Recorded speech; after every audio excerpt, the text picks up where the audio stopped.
ഇത്തവണ ഒരു ദിവസം മുഴുവനും ഗുരുവായൂർ സ്പെൻഡ് ചെയ്തു. രാത്രിയിൽ അവിടുത്തെ മേളകളും ഡാൻസും കച്ചേരികളും ഒക്കെ കണ്ടു നിന്നു കേട്ടോ. പിന്നെ പിറ്റേ ദിവസം ഞങ്ങൾ പോയത് വേറൊരു ക്ഷേത്രത്തിലേക്കായിരുന്നു, ഇതുവരെ പോയിട്ടില്ലാത്തൊരിടത്ത്.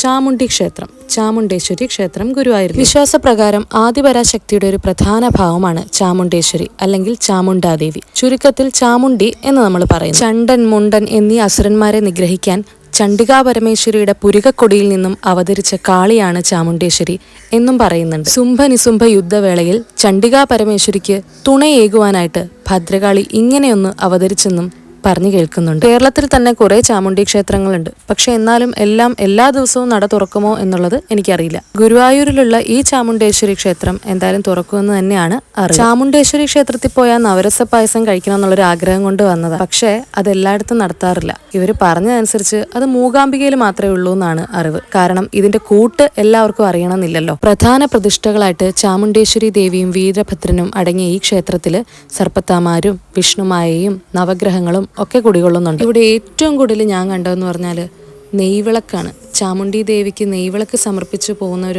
ഒത്തിരി പേരുണ്ട്. അപ്പോൾ ഇങ്ങനെ ഒരു ക്ഷേത്രം അറിയാത്തവരുണ്ടെങ്കിൽ ഇപ്പോഴറിഞ്ഞുകൊള്ളുക. ഗുരുവായൂർ ക്ഷേത്രത്തിൽ വരുമ്പോൾ ഇനി ഇവിടെയും വരാം.